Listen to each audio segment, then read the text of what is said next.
139 € d'augmentation, dont 80 pour les caisses de la commune. À Haute-Marsheim, la taxe d'habitation fait tousser les contribuables.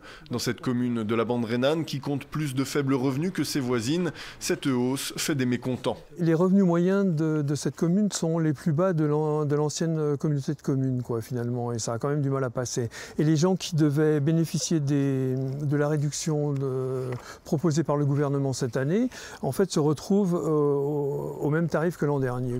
Pour sa défense, le maire rappelle qu'Haute-Marsheim avait baissé ses taux dans la même proportion il y a 2 ans pour faire passer auprès des habitants l'augmentation de charges qui risquait de découler de son entrée dans la M2A.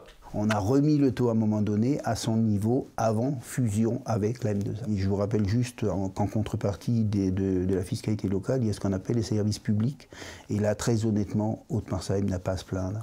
Je vous rappelle juste la crèche, le périscolaire, la médiathèque, la future maison de santé, et j'en passe.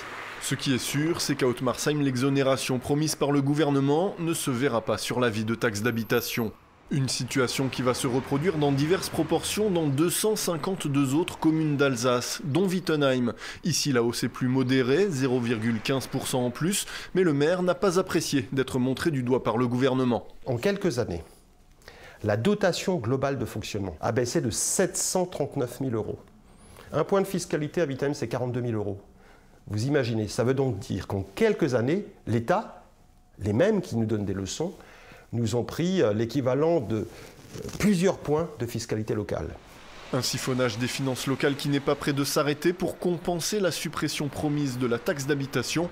Le gouvernement envisage de redistribuer aux communes la taxe foncière sur laquelle reposent pourtant les finances des départements.